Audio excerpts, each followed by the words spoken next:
honored to have Dr. Mike Ronsons-Valley.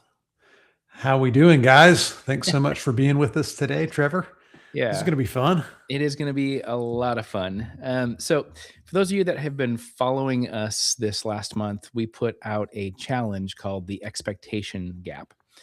And it's a focus that really comes around this idea of when we have missed, unmet, mismet expectations, how it fuels anxiety, depression, and disconnection. In fact, maybe before we get into it, Mike, I remember sitting in your office one day, and I think this whole theme was your idea, and we had a brief conversation about how this just shows up in our offices all the time. You want to just maybe just make a note about that before I maybe give a little bit more explanation and definition to what we mean by the expectation gap?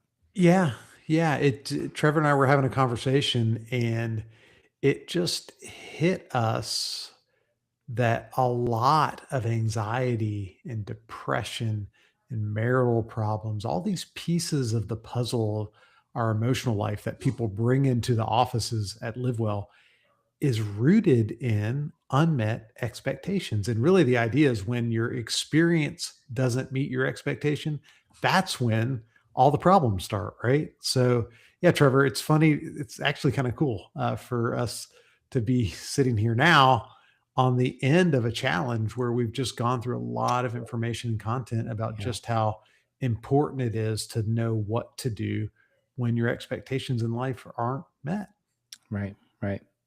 And I think what often happens for us is, in fact, we talk about this in the challenge. It's not just what happens, but it's how we respond in the midst of it, right? That's the idea of this sort of expectation gap. It's Yeah. it's the gap between, right, what we anticipated or what we expected and what we actually experienced. Mhm. So let me just kind of walk through like this kind of defining when we talk about this idea of the expectation gap, right? So again, what's expected versus what's experienced, and it really connects to the meaning that we put to the unmet or mismet expectation. And you're going to talk about that a little bit later. The from the model of CBT and how we connect all the dots to this. But I think just to start with, again, it's not so much just what happens, but again, the meaning that we put to the unmet or mismet expectation. Let me give you a couple of examples. Like, Mike, I know this has happened to us personally, but we use this example when we're on stages, when we're in our clinical environments.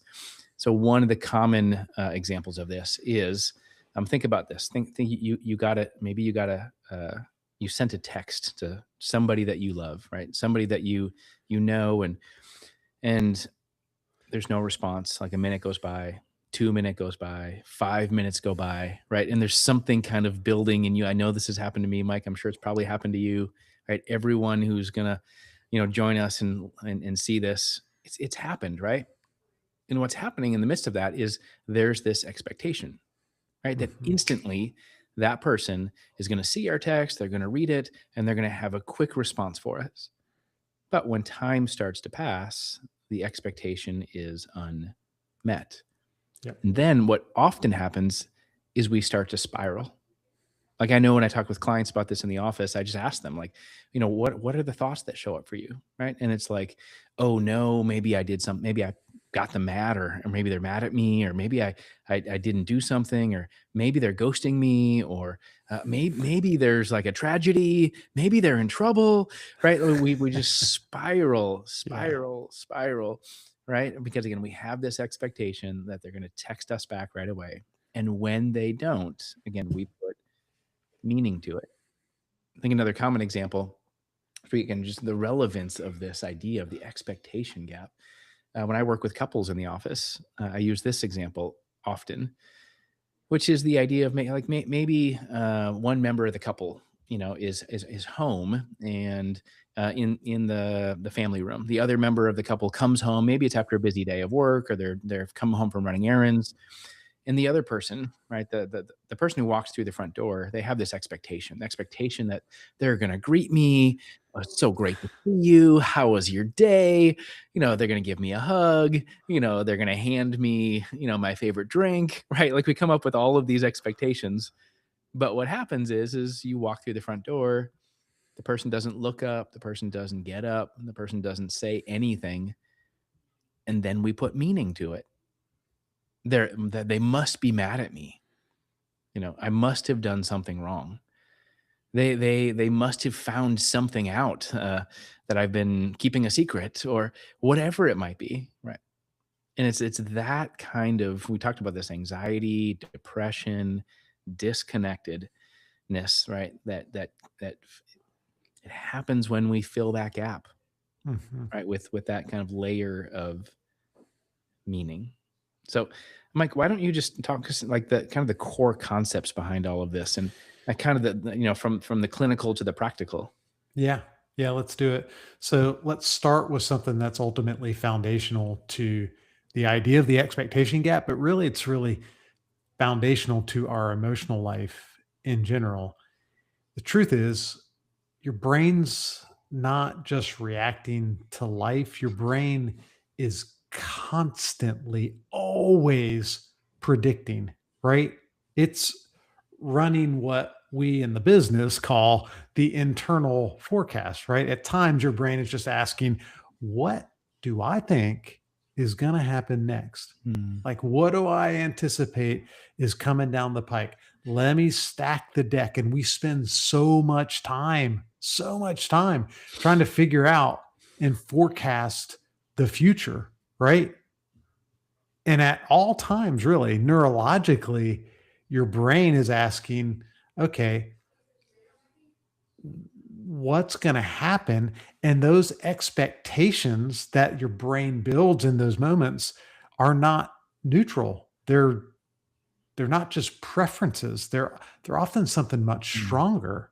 They become in our minds, our hearts, what I call emotional requirements, meaning when reality doesn't match what we expected, when reality doesn't match our emotional requirements for a relationship, for a situation, for an environment, your system then reacts like your nervous system, your fight or flight mode mm, begins to kick into gear. And so here's what happens when that internal forecast gets violated.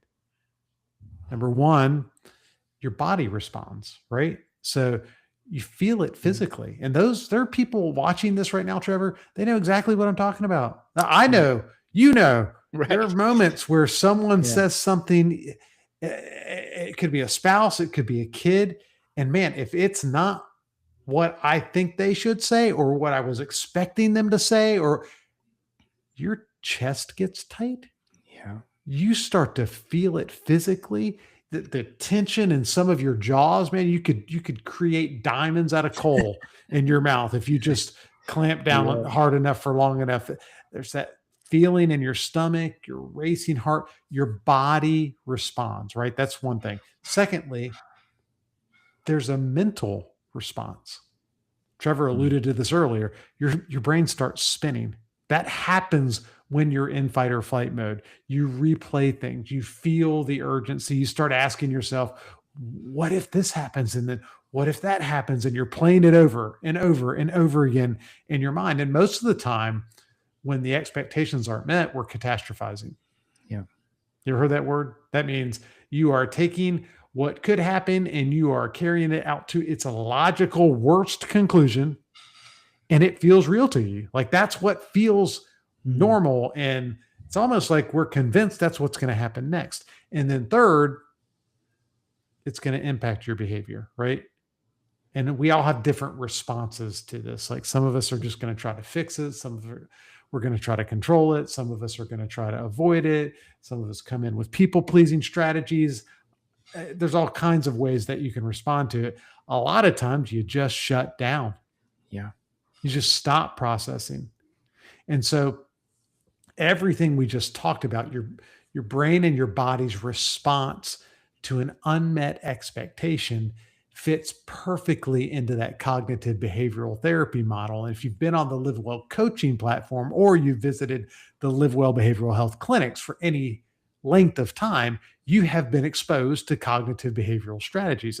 And cognitive behavioral therapy, we just draw this simple analogy, right? It's situation leads to thoughts. Thoughts lead to feelings. Feelings drive behavior.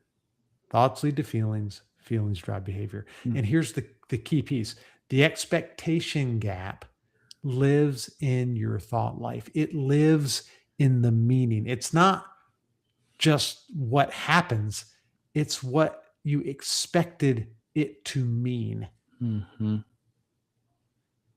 So this is also where anxiety begin to split, right? Anxiety becomes future focused. Anxiety is like, Mm. what if something goes wrong? Or it's about threat. Or, and then depression says, what's the point?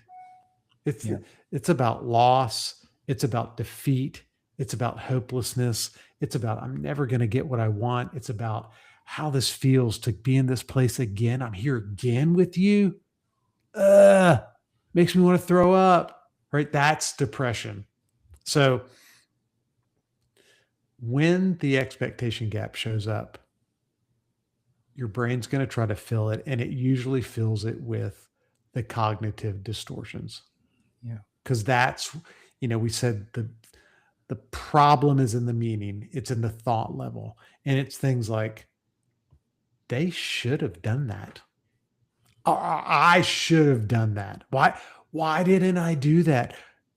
Could be catastrophizing, like we talked about earlier. Mhm.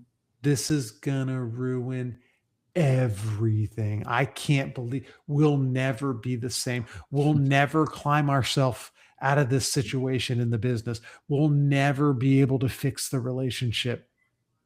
We start to use those Mhm. big terminal words to describe our life. Sometimes it's just global labels, just labels we slap on things that are just globalizing. This happens Yeah. every time. Do you know you react like this every freaking time? Nothing ever works with us. It never works. We never work. It's so it's such hard language to get a hold of and to respond to and to even make sense of, because it gets so categorical, right? Yeah. Personalization, a lot of us, especially you people pleasers out there, you struggle with personalization, and personalization makes it all about you. If I had done this, then he would have done that. Mhm. If I had spoken up, then maybe she wouldn't have struggled. You see what I'm saying? So you Mhm. take that expectation gap. My experience is not meeting my expectation, and you assign all this categorical thinking to it. It becomes the substance of the problem. So let me ask you just a few questions that'll help you walk through, what needs to happen in your mind when you face the expectation gap.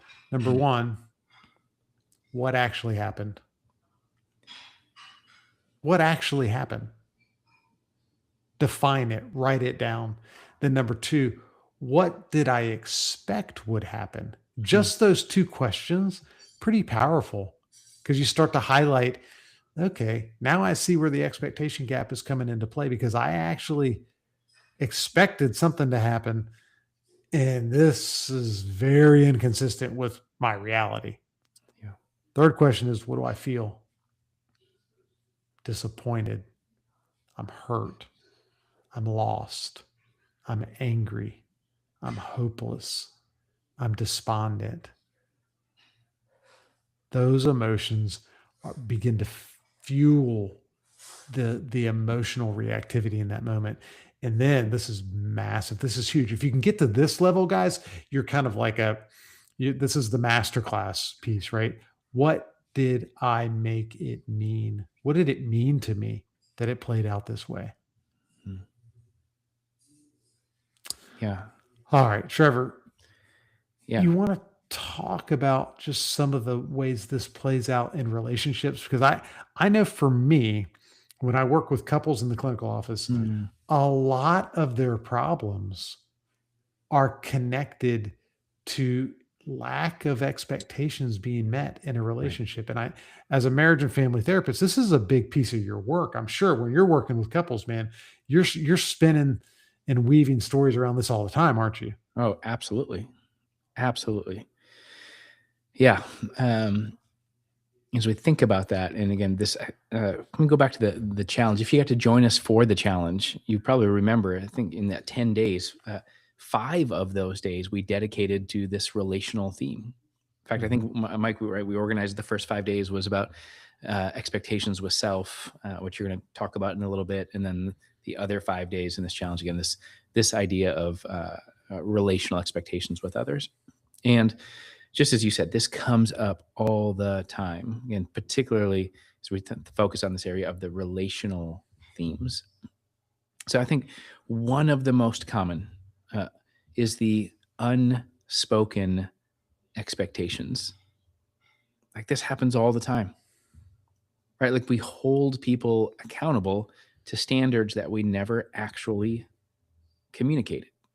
Like we, in our minds, right? We create these rules, right? And then we judge people for breaking them. But then we recognize, or somewhere along the way, we come to this awareness, oh, they didn't even know. In fact, I remember, gosh, it was just a couple months ago, we were doing another challenge. We were talking about boundaries. And one of the things that I consistently talk about with boundary work, and map out kind of these 5 stages of boundary work. And the third one of the 5 is communication. And that's exactly what parallels here, right? We come up with all of these expectations, or in many cases we might think of them as boundaries like you can't talk to me that way, or expectations of I'm not going to stand for this. But again, if we don't verbalize it, right, if we don't communicate clearly, the other person can't read our minds, right? Like I don't have still met yet to meet somebody who can read my mind, right? Including my wife, Mindy. I wish she could, and she can't, right? And so we have to take ownership, right, in those moments to be able to say, hey, these expectations, like before we even assess, are they realistic? Are they reasonable? We have to be able to recognize which expectations do I hold in my relationships with other people that I've just come to make assumptions about. Like obviously they know how I feel about this. Like anybody with a brain would know that I like this or don't like this or want this or don't want this, or right, or if they really knew me, right, they would have the appropriate response. And I think in Yeah. our relationships we do this all the time.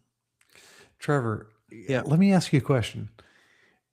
When you're working with a couple Yeah. and you go over this concept with them, Yeah. do they ever push back on this? Like somehow their spouse should be able to read their mind, or if they communicate clearly about what they need or want, that somehow that waters down the value. Like I Yeah. shouldn't have to tell you. Do you ever Yeah. hear that kind of thing? Oh, yeah, like, I actually had just a session earlier today, so it's as most recent as today Shocking. where yeah, not shocking, right, that this happens. I was, doing a session with a couple, and this exact thing played out, right? The wife, right, there's this missed expectation about her husband's ability to be emotionally available to her, right? She has this deep-seated kind of like need, but it's paired with expectation, right, that he should be able to come home and sit down with me and and share deep feelings and talk about my day and share about his day, and and help me cook in the kitchen and walk the dog after dinner, and right, all of these things, right, that she's formulated in her mind that she has expectations about. And the husband, right, the husband completely clueless about these things. But the wife's response is, "You know that I've told you that 100 times." And the husband, I think, as we were talking about this, is he's like, "Man, I haven't heard you say that in years." But this idea of she did say it apparently years ago, and if it hadn't changed, her idea was is that again the husband would still be able to have retained that from years and years ago. Yeah. And so it shows up all the time. Again, we create these silent rules and then hold people to it. And I just what I just think it's funny that sometimes when I'll speak for myself. When I'm trying to coach people out of that, Yeah. they just feel like it's the biggest loss. Like, well, it Oh, yeah. just doesn't mean the same. If I have to tell her Yep. to give me a hug, or if I have to tell her to initiate sex, or if I have to tell him to, Mhm. hug me when I walk in the door, it just doesn't mean the same. And I'm like, Yeah. no, like it actually does mean the same. You're just being a little bit more clear about what you need. Exactly. Exactly, and that is so true, right. Yeah. It still carries meaning, right, because I think, back to the filling in the gap, right? I think for many couples, if we're using them as the example, again, they've come to this conclusion. If they really loved me, if they Yeah. really Yep. knew me, if they Yep. really cared about me, then they would know everything about me. They would have Mhm. studied it, they would have passed the test, they would be walking around with their notebook, Mhm. jotting things down so they can remember it later and retain everything, about me every time, and that's just not how relationships work. Mhm. So what happens in the midst of that, and I know this, you've had this, I'm certain, in your work with couples, is it just shows up. It shows up with bitterness, resentment, right? Mhm. Criticism, right? Because that expectation it's missed, right? And Yep. so again, if we've drawn that conclusion, they must not love me. They must not care about me. I must not matter enough to them. Whatever else they're doing must be more important than me. Right? We have all of these things, and it ultimately leads to disconnection. But Mm. disconnection again through the withdrawal, escalation, right? And so it ends up, like rather than just saying, well, it's no big deal, I'll just let this one pass. And we have this like grace after grace after grace, that just ultimately becomes avoidance, right? That's what happens, right? We harbor it inside, Mm. and we bring again this bitterness and resentment. Yep. I think it was then so important is Mike, as you just nailed it, right? This to be able to say, so how do we coach people out of it? How do we coach ourselves through it? Right? It's Yeah. simply that idea, right? Is just to be able to, first of all, to use I language rather than you language, right? Rather than saying you're the worst, you suck, you get it wrong all the time. Is Even if just they to suck, say, right. don't say It's to be able to say, it. here's what I Yeah. need, right? It's Yeah. just what you said there, right? The clarity of memes. Hey, one thing that would be really helpful for me in our relationship is that you would, whatever it might be, that you say good morning to me when we get up, or you say welcome home when I come, through the door, or you would ask me how my day was, or you would text me, sometime during the day, to just check in, right? And again, that's not, it's not. I think for some couples, they see it as a checklist. They see it as something robotic. Something is like you kind of mentioned, right, Mike, where it loses its romance, or it loses, some effectiveness. But again, just as we said, it's not that at all, right? Because what we're doing is it's actually a gift. It's a gift to offer clarity, right? It's a Yeah. gift to just not keep them from guessing. Yeah. Trevor, one thing that I'm thinking as you're talking, this is so applicable to marriage. Mm. And I think you and I both kind of Yeah, we intuitively go right. there. We work with so many couples. But man, the truth is this concept has relevance for every relationship you're in. Like think about Absolutely. your relationship with your boss, Yeah, or with the people that you lead, or with a teammate, or like it's all about the clarity of communication. And I think at work, sometimes we do the same thing that we do in our marriages. We yeah, just expect other people to know, read my mind. And then I'm hurt and disappointed I don't want to have to ask for this or that from my boss, or I don't want to have to ask again for the team to follow through. That's life, right? Like that's the right, way we communicate. right, right, right. Family, if you have an Yeah, adult child of a 70-year-old mom or dad, if you have extended family that you interact with, this is the ticket: clarity right. is kindness. I love that. Yeah, Clarity is kindness. that's That's what right. it is. Exactly. Yeah. Yeah, if we kind of just walk through these themes and we talked about this idea of unspoken expectations, the next one is just layering down. It's just it's more of the same, which simply this idea of mind reading. Mind reading isn't intimacy. Right? I think Mhm, so often we can, just as I referenced, right, that they should just know how I feel, right? They should just know what I need, right? Because if we're really close, if we're really connected, if they really know me, if they really understand me, if I'm really safe, then they should just already know exactly how I feel, what I think, and what I need. But that's as we've already said, that's not healthy. It's not helpful, right? it's not I mean, essentially, realistic. yeah, it's not realistic. I mean, we're actually, if that is our mentality, we're just setting ourselves and our relationship up for failure. Mhm, Because what we're encouraging is we're encouraging people to make assumptions. mhm. We're encouraging the relationship to be based on on drawing conclusions, right? And that's not how we become known, right? We don't become known by they should just know better, right? It's through, like, when we in fact we did another challenge not all that long ago, the communication challenge. And one of the things we really focused in on the communication challenge was the idea of assertiveness. And assertiveness is founded on the simple principle. Assertiveness is one's ability to communicate what they think, how they feel, and what they need.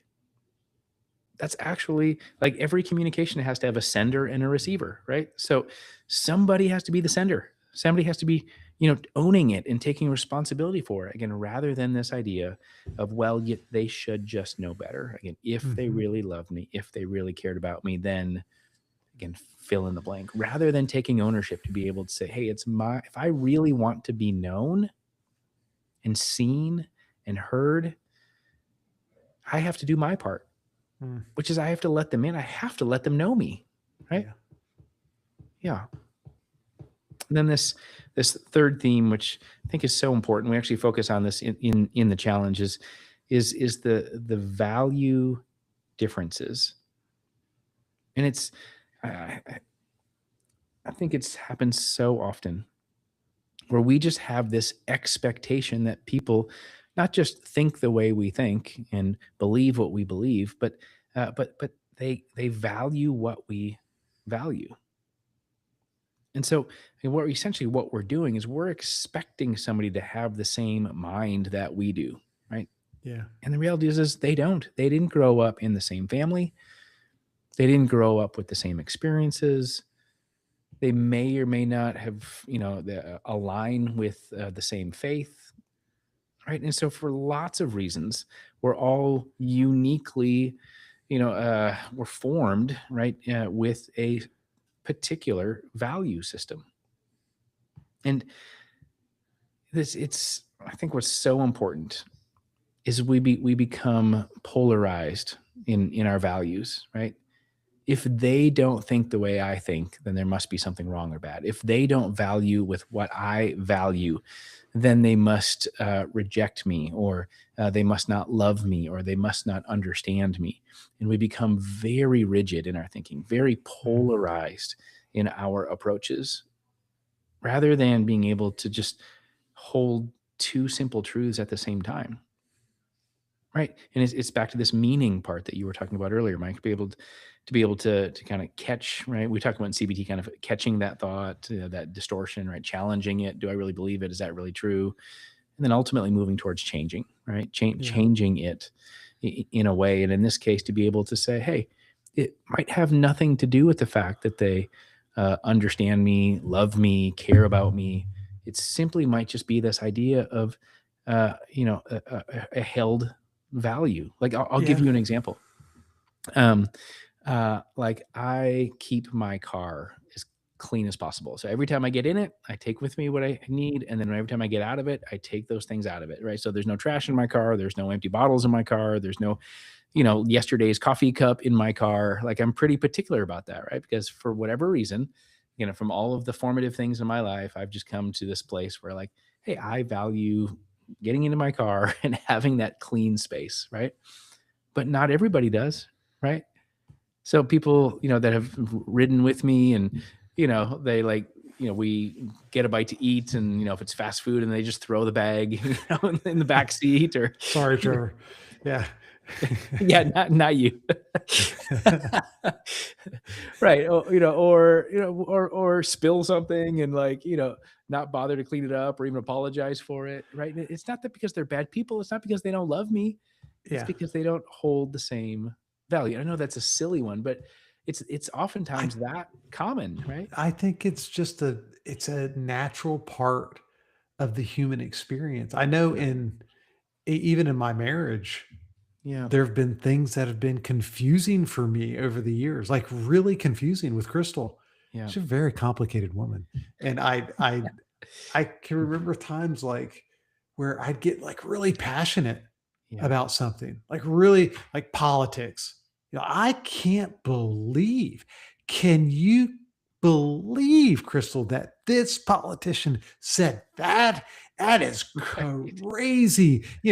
And I can just get lit up. And she can sit over there like it's no big deal. Like it's actually not a massive problem for her. And I'm like, that doesn't even How is that compute not? for me. Like, how can you not care? She's like, well, it's not that I don't care. It's just that it doesn't light me up. And I'm like, well, that's crazy because it should, there's just this Yeah. weird part that it's so different because if you don't watch it, you interpret that lack of alignment as disrespect, right? Or some sort of like personal slight, like what's wrong with me that you and it's really not that at all. Yeah. It's just like you said, people come to the table with different histories and experiences and trainings and worldviews, and it's a natural part of relationships. That So thanks for sharing that example because that's again, I think that's so true. It's so common. So let me share one more, which we've already touched on this, but I think one of the important things in relational expectations is boundaries. And I think what boundaries do in very simple terms, boundaries help us better understand what's helpful and what's unhelpful, what's healthy, what's unhealthy, what's safe, what's unsafe, what's appropriate, what's not appropriate, right? It's that's literally what a boundary is. It helps us differentiate or determine on which side, again, of whatever it is, that we want to be able to again build or gain some clarity towards. But I think what's also important with boundaries is boundaries help us recognize patterns. So what I mean by that is it's when we do this kind of work of mismet, unmet expectations, and if we really start kind of coaching through it and all the stuff that we've talked about, Mike, when you said kind or clarity is kindness, right? And we can offer that to them, right? When we can do work to kind of adjust expectations and navigate that, right? When we can be open and honest about what that feels like for us, when we can recognize we can hold two truths at the same time, like in all of those things that we've mentioned and all the things in the challenge that we help guide people towards, there is this part of boundaries. Boundaries help us again not only determine what on which side it feels safe or unsafe, but again it helps us recognize over time. So as an example, if we do set a boundary and somebody consistently oversteps that boundary, that becomes like a data point, right? It becomes for us to be able to say, oh, this isn't working. It actually forces us to sort of evaluate the boundary, right? Do I have the right boundary? Is it in the right place? Have I communicated it clearly? Am I enforcing it properly? And what we actually end up finding in a way it's both protective for us as individuals, but in the context that we're talking, it's also helpful for our relationships is to be able to say, hey, maybe I need to adjust those yeah. expectations. Maybe I Yep. need to put some boundaries in place to be able to say, clearly, this isn't working. Mhm. So in our relationship, that means maybe I need to step towards, that means maybe I need to step back. That means maybe I need to shift or move that boundary so it's a little bit more clear, or it's a little bit more enforced, or I've moved it again towards or further away, the depth of the relationship I have with that person, my Mhm. ability to be authentic and real and honest and open. And so I think boundaries often gets a bad rap. I mean, Mike, I know when we talk about boundaries with couples and with families, right? Lots of people say like, "Oh man, I've heard about boundaries," right? I don't like And that word. Don't yeah, say that. right. I don't like boundaries because boundaries means I have to say no, and I don't like to say no, right? Yeah. Like you talked about the people pleasers earlier, right? Like I don't want to disappoint people. I don't want to make things worse. I don't want to push people away, right? Yeah. But again, boundaries are a critical and valuable part of our relational health. And so important for us to be able to, again, uh, be able to recognize those patterns and to make the appropriate adjustments with our expectations so that neither us or the other person just keeps banging their head against like this broken boundary and then back to where Yeah. we started, right, where there's Yeah. resentment and there's bitterness and we shut down or we lash out, right? But our commitment to keep showing up, keep being honest, keep seeking clarity, keep looking for curiosity, right? We're not going to mind read. We're not going to jump to conclusions. We're not going to make assumptions. Okay, so let me give you something really practical, and Mike would love to have you kind of take us into the next step, which is the not just the relational work, but that of the individual work. Okay, so here's what I would love for you to do. I'd love you to think of uh, one maybe tension or friction point in a relationship. So make this real, right? You've got some relationship in your life where there's again some tension or some friction. Okay, so I want you to again come up with that relationship or come up with that person's name, and I just simply want you to ask these questions. These are questions you're going to ask to yourself. The first question is what am I actually expecting? Right. So what am I expecting in this relationship? What am I expecting from that person? And then I want you to compare and contrast it to the second question, which is have I actually communicated it? Right? That part of they're not mind readers, right? I'm just gonna choose not to hold on to that belief. If they really knew me, if they really loved me, if they really cared about me, then I shouldn't have to tell them.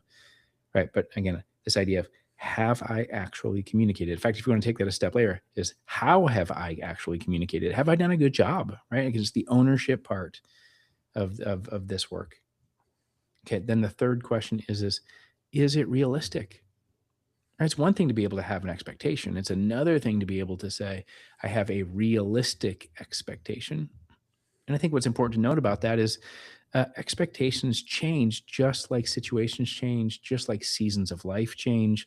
And so maybe you've had an expectation for 10 years in your friendship or in your marriage or with your coworker or your boss. But I think it's helpful for us to come back occasionally and reevaluate. Is it in this season? Is it realistic? And then based on that, you're going to ask this fourth question: what boundary or adjustment would protect my peace? Right, this part of this not just boundary keeps getting broken, but this expectation keeps getting missed. Right, so it's the actionable part. Like what do I need to do again to protect my peace? All right, Mike, you want to take us in and talk about the we've talked about the relational themes, about the internal or the interpersonal themes. Yeah. There's so much interplay between the relational themes and the internal themes, right? Because a lot of times we think of, you know, people not meeting our expectations, but a lot of times we are merciless with ourselves when we don't meet our own expectations. So there are things inside of us that drive this process of the expectation gap. So I'm going to go through a few of the things that tend to cause problems internally. that we need to look at if we ever want to understand the power of unrealistic expectations in our life. So the first one is what we call self expectation. Self expectation. A lot of pressure that we deal with doesn't come from other people, it comes from inside us. Mhm. Like, think about that. A lot of the stress that you deal with, a lot of the expectations that you have for performance, uh, a lot of this is not driven by your boss. Yeah. You blame him or her a lot. A lot of the expectations with your spouse, it has nothing to do with what they said or what they didn't say. A lot of it has to do with like these should statements inside of you. I should be Mm. better. I should perform better. I should know better. I I should have more insight. I should be at a different spot by now. I should have probably been more successful. I should, I should, I Yeah. should. We beat ourselves up with these internal expectations, Mm. and their expectations of the self has really nothing to do with the people outside of you and everything to do with how you feel about you. Yeah. I A lot of mean, times it's just go yeah, I was ahead. just gonna say it's like this idea that statement that says, "I'm my worst critic." Oh, That's I think we do you said we beat ourselves up right before yeah. anybody else even has a chance to weigh in, right? Yeah. I had a supervisor one time, Trevor, talk to me about how critical people are typically much more critical with themselves Yeah. and perfectionists. You know, the people that you're never enough for. Mm. It's like, oh my gosh, I don't even want to ask for their feedback because there's going to be 87 things wrong. Mhm. That person that you don't want to ask because you feel like they're so down on you, that person is probably more vicious with themselves than they are with you. Yeah. Why? Because there's like this part of them that just indicts themselves, right? Like there's a verdict about worth and value, and it's based on performance and outcomes almost exclusively. Yeah. And if you struggle with this internal self expectation, this unrealistic expectation of yourself and your performance, it's really important that you lean into this and you try to understand it. And I'll tell you this much, the language you use is incredibly Mhm. important Yeah. One of the because if things you could go ahead, Trevor. sorry to interrupt you, Mike. I was thinking Yeah. about the work that we do, and I'm certain you have these moments too with clients to help them come to this awareness of that inner critic.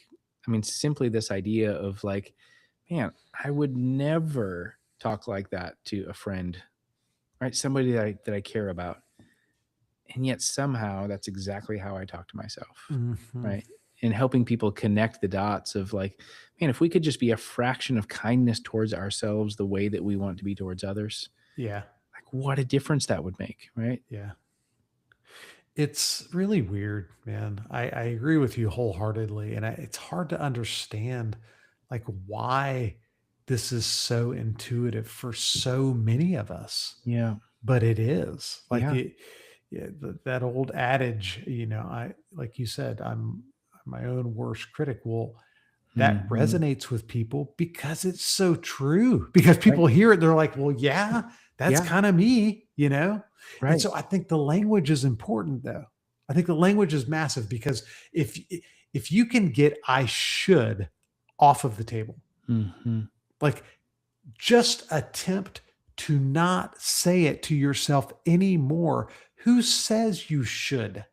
Like, Right. stop it. Like, get that language out and start with something like, in this season, Mhm. A realistic goal would have been, just something that's more relational, that's more building. Think about the best coaches and the best Yeah. bosses and the best Right. leaders you know. They're not the ones that say, "Hey, you idiot, what's wrong with you?" That's just not true, Right. right? Sometimes those coaches, those leaders get performance out of people, but honestly, it's a miserable experience. I've hardly Mhm. ever, ever, ever met with people that said, "Man, I had the best coach when I was in high school. Such a jerk. I hated his guts, but he was awesome." Hardly ever, right? Right. But I've Right. heard many people say, "Man, I had this coach, this dude, he made me feel like I could do it. He made me feel like he expected a lot from me. He made me feel like I could perform well." There's Yeah. something about the language that we use with people that will either pull for performance and peak performance, and then Yeah. the language that just pulls for fear performance. And I'm telling you, turn this relational principle in on yourself.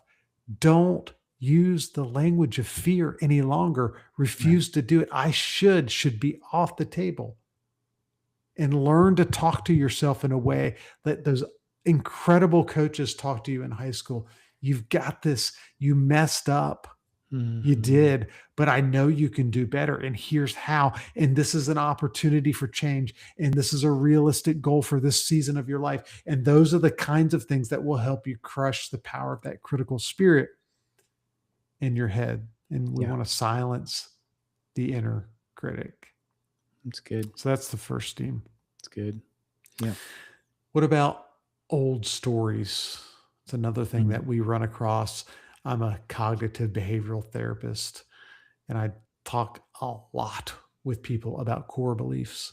And sometimes core beliefs I talk about in the narrative sense. I always say the old story. The old story is that old story you tell yourself about what makes you acceptable and worthwhile and significant and valuable and lovable, Yeah. what makes you okay, what keeps you safe in this world. How you answer that question is of the utmost importance because it is the substance of your thoughts. It is the Yeah. substance of how you view yourself in this world. And if you could begin to allow yourself to say, okay, sometimes my reaction to a Mm. situation, to an expectation that I didn't meet or a failure that I had, sometimes my reaction isn't just about today. Yeah. It's not about just this failure. It's not about just this problem. It's about all the old stories that I tell myself, all the old narratives. I'm a screw up. I'm a mess up. I'm an idiot. I'm never going to be enough. Mm. It's a matter of time until people recognize that I'm not enough. Yeah. That probably captures all of it, like that idea. And I'm sure you hear this a lot, Trevor, I just do. like I'm just not enough. Mhm. That is the personification of the old story, the problematic, toxic, negative old stories. Yeah. So your Yeah. job is to say, okay, wait, I'm trying to meet some standards and some expectations. And internally, I've got to get rid of that voice that says, I'll just never be enough. It's an old Yeah. story. It's Yeah. not relevant. It's not a response to right here, right now. Yeah. That's good. There's a statement that I use, and it's not mine. I borrowed it from somewhere else, but helping clients through conversations just like this. And the statement is simply, if it's hysterical, it's historical. And I don't mean hysterical as in it's funny, not that kind of Mhm. hysterical, Yeah. but this kind of idea when there's an emotional rise in us, Mhm. right? It's just like you say, it's bigger than the moment right now, Mhm. right? If I've gotten that escalated or that elevated, right, that I'm hysterical, right? It's an indicator that it's historical, Yeah. just like the language used. It's the old stories Mhm. that and it's they're sneaky like that. It's like the snowball, right? That Mhm. compounds and gets bigger and bigger, more embedded. in our belief system, right? That it becomes automatic at some point. Yeah, we need to talk more about this. We need to talk more about this on the Live Well coaching platform. Hmm. Because I think those old stories are so toxic, man. Hmm. They're so toxic. And we've got to move beyond history. Yeah. That's really good, Trevor. If it's hysterical, it's probably historical. A lot of you have been believing lies that you were taught as an 8-year-old growing up in a family that was doing it. They were doing their best, but they Hmm. messed some stuff up. Some of you are still struggling with what it means that your parents got divorced. Some of you are struggling with how you're responsible for an alcoholic mom or dad. Some of you are owning the financial problems that your parents had when you were 15 or 5. So our job is to get beyond the old stories to make sure that the past doesn't define our present and our future. Another piece that is pretty significant, some ways it's a reflection of what could be an old story, and it's the theme of control. Like a lot of times the Yeah. expectations that we don't meet are rooted in all the anxiety driven by a desire to control the outcomes. Yeah. Oh, We love it. I mean, that We ties back to love the should statements, right? Yeah. Yeah. Yeah. I look, Trevor can vouch for this. Yeah. There are things that I love controlling the outcomes. Like it can just feel safe. It can feel enlivening. It can feel powerful. It can feel, and so if you're one of those people, trust me, I get it, man. I think there's a part of like almost every high performer that loves controlling outcomes. Mhm. But man, it is such a messed up way to go about life because it almost always yields this sense of disappointment and failure because you can't control you can't there's so much you can't control. I couldn't even how do you even say it? It's it's such a reflection of the brokenness of our world. So we've got to use a framework that helps us say, okay, I don't want to totally surrender trying to control what I can control, but I need to understand what I can and what I can't. So the framework that you have to look at is, what can I control? Mhm. Well, you can control your effort. Like that, you can control. Yeah. If you're an athlete, you cannot control whether or not the ball goes in the basket. I saw the Florida Gators lose in the tournament, Yeah. the NCAA tournament, the March Madness a few days ago. They couldn't control whether that ball went in the basket. But what you can control is your effort. Mhm. What you can control is how many free throws you take in practice. What you can control is whether or not you're going to do more work after practice after everybody leaves the gym.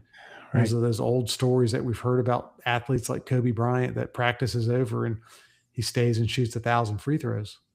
Mhm. Well, that's why the guy had a 95% free throw percentage, not because he could control basketballs more than anybody else, but because he controlled his effort. Yep. Then you have to say, okay, there are things I can control, but there's things I can't. But can I influence them? Can I influence people? Right? Mhm. Yeah. So you can. There are things you can influence, but then there's things that you can't control, people you can't influence. And those are the things you just need to release. Yeah. What do I need to release? So the process is, what can I control? What can I influence? What do I need to release? Yeah. Mike, for you and I as people of faith, I mean, what an incredible alignment, to the way that we would see this play out, right? Like Yeah. what has God entrusted us with and to steward, right? That part of control and influence and what's beyond. We're not God, right? So Mm. What can we let go of? What can we release and surrender and just trust? Yeah. Trevor, I think that's kind of the biggest piece of all this, man. Is here we are, trying so desperately to please people and meet their expectations, and trying so desperately to please ourselves and Mm, meet our own expectations, and being so disappointed and hurt and dealing with loss if we can't control an outcome, and if the expectation isn't what we wanted it to be, and all the emotion that comes from it. But we're here to tell you tonight, man, the actual solution to all this is the reality that there's a God that's bigger than you are, that chose you, that created you out of all the combinations of DNA that he could have put together when he created you, and they're infinite. He chose you. The Bible says you're fearfully and wonderfully made. You're mhm. knit together in your mother's womb. I saw a video, I think it's a video. I don't know if it's real or not. It's probably AI, but anyways, it was of the spine of a little Mm, embryo being knit together. I think they said 16 hours is how long it take. wow. And it was just amazing, like piece by piece, Yeah. chromosome by chromosome, molecule by molecule, Yeah. knit together. He chose you. And the God of the universe who spoke the world into existence and who chose you out of all the combinations of DNA, that same God is actually able to handle all of your disappointment, all of your grief. He's actually able to handle all of the outcomes. And so the things that we fight in the expectation gap, that, oh my gosh, I can't stand this. I can't deal with this. I Mhm. can't believe this. How could you? All of that is the anecdote lies in our ability just to trust that, man, this God of the universe is actually, he's willing to enter my life, and he's capable of entering my world, and he can actually handle what happens next. Yeah. And man, the surrender involved in that, there's some beauty in it, man. I got to tell you. Mhm.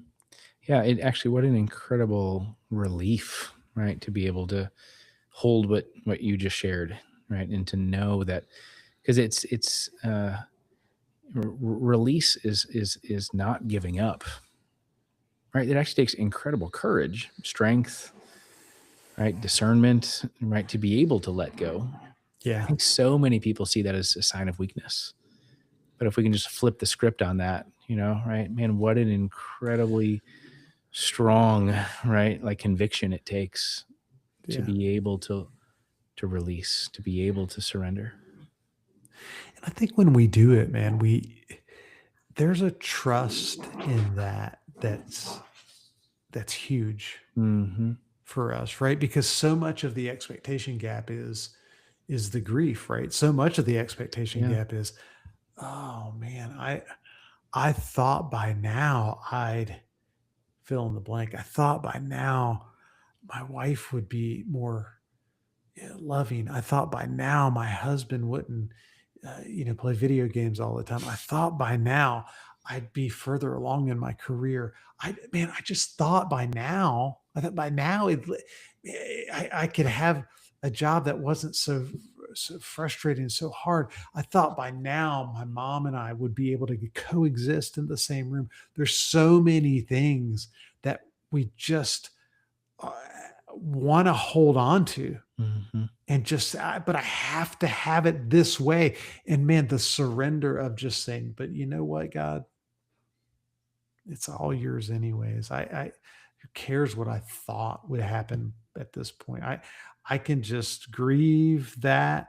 I can grieve the loss of what I hoped my life would look like, and trust that where I'm at right here, right now, there's no place I could be. Me being who I am, with my Mhm. strengths and my weaknesses and my experiences, and growing up in the family that I grew up in, dealing with the challenges that was set before me and all the contingencies that I've had to deal with. There's no place I could be in my life, in this relationship, in this job, as a parent. There's no place I could be right now than right here.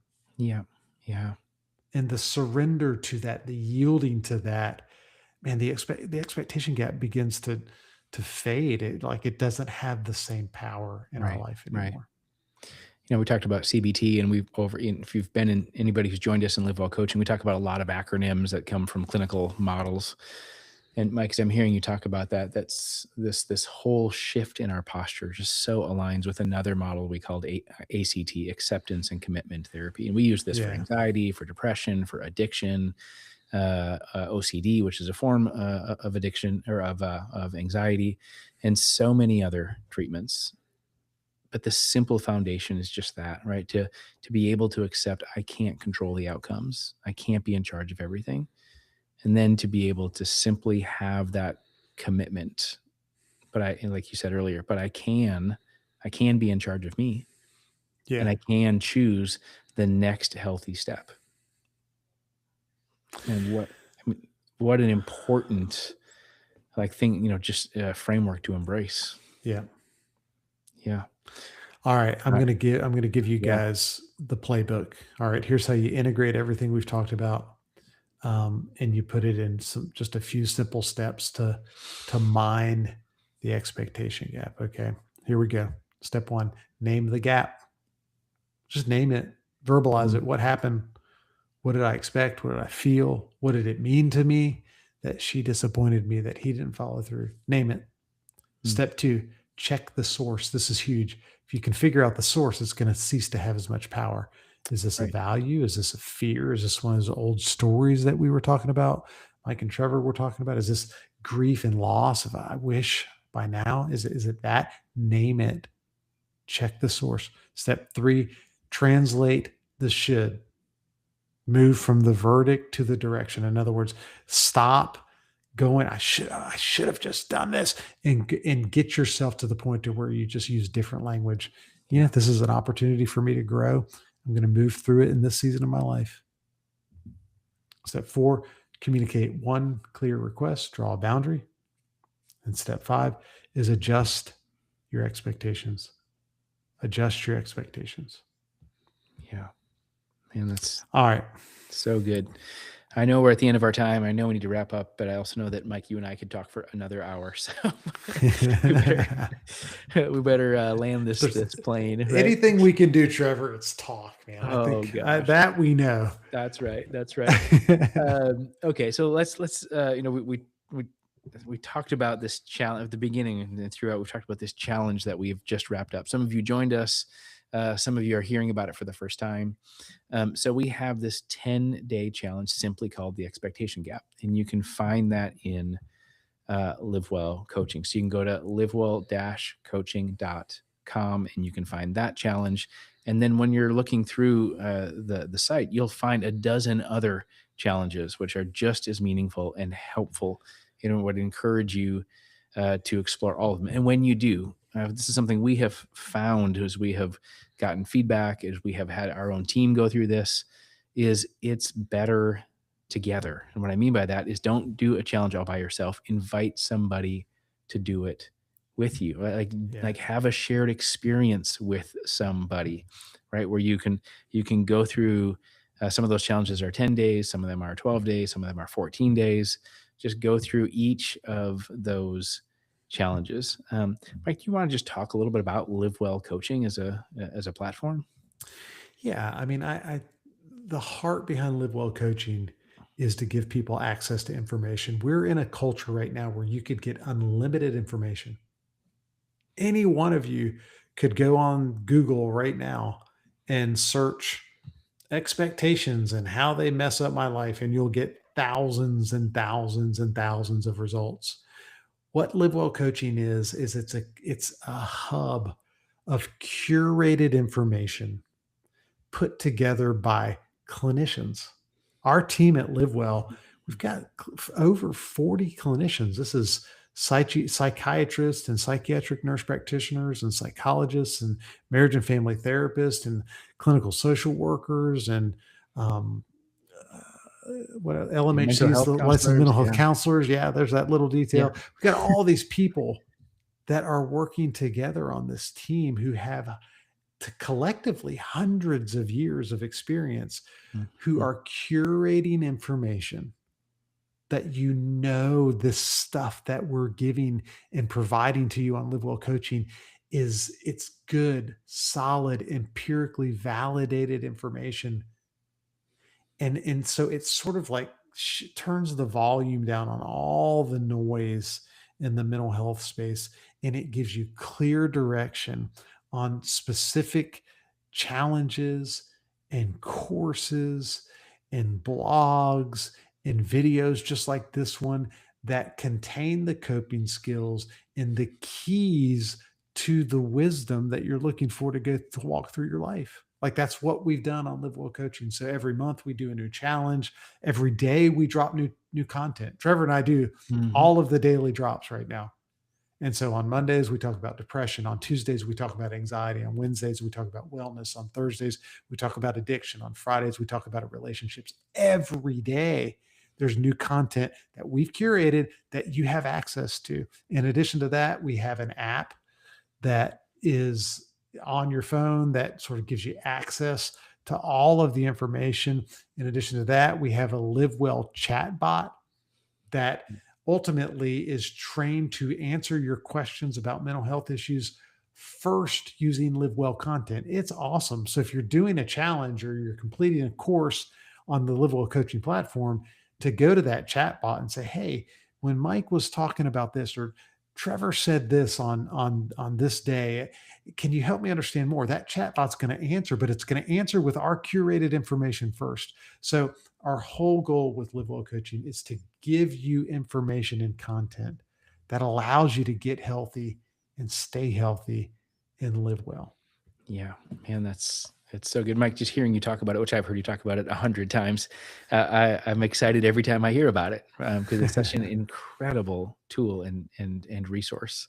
Yeah. All right, let's just leave you with this. So, just to stay connected with us, there's a few things you can do. If you go to livewell-coaching.com, again, that's where you can find the platform, you can find all the content. But there you can also sign up for our mailing list. So you can have access to, we send out regularly information of what's coming up, what we're up to, what we're releasing.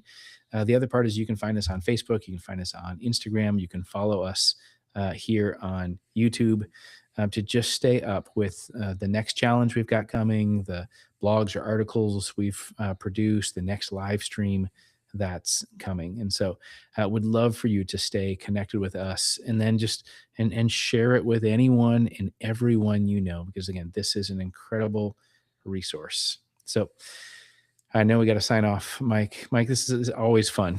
Always fun to just have time like this to jump into such relevant topics.